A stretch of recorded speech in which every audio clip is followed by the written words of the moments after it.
दिघली गांव में धूमधाम से मनाया गया करम पूजा।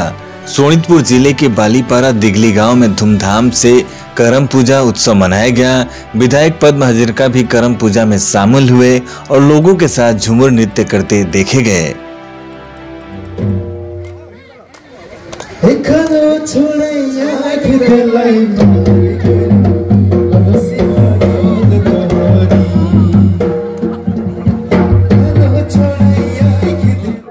प्रकृतिर লগত निबिड़ सम्पर्क थका चाह जनगोष्ठीर राइजर এই জাতীয় উৎসৱ তেওঁলোকৰ কৰম উৎসৱ।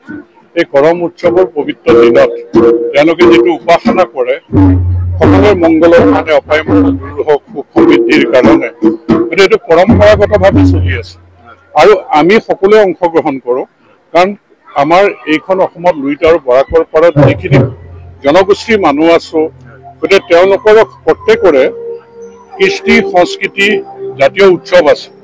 আমি সকলোৱে জড়িত হৈ যেতিয়া এইখিনি পালন কৰোঁ তেতিয়া আমাৰ সমন্বয় সম্প্ৰীতিৰ এনাজৰীডাল টনকিয়াল হয়, সদ্ভাৱৰ পৰিৱেশ হয়, আনন্দ উল্লাসত সকলোৱে আমি মিলি একাকাৰ হৈ যাওঁ। বৃহত্তৰ অসমীয়া জাতিৰ অন্তৰ্গত সকলোকে লৈ শক্তিশালী অসমীয়া জাতি গঢ়িব লাগিব আৰু সেইকাৰণে এই আদান প্ৰদান সাংস্কৃতিক আদান প্ৰদান জাতীয় উৎসৱৰ আদান প্ৰদানৰ খুবেই প্ৰয়োজন। আৰু এই কৰম উৎসৱত আমি সকলো জড়িত হৈ যি আদান প্ৰদান যি সদ্ভাৱৰ পৰিৱেশ সমন্বয় সম্প্ৰীতি এনাজৰীডাল টনকিয়াল হয় ই অসমীয়া জাতিক শক্তিশালী কৰিব।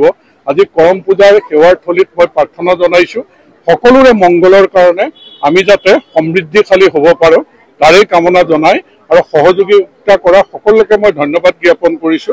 আৰু আমাৰ বিশেষকৈ ল'ৰা ছোৱালীয়ে যি ইয়াত আজি নৃত্য প্ৰদৰ্শন ময়ো তেওঁলোকৰ লগত একাকাৰ হৈ মই আচলতে ভাষাৰে বুজাব নোৱাৰা কিমান আনন্দ পাইছো।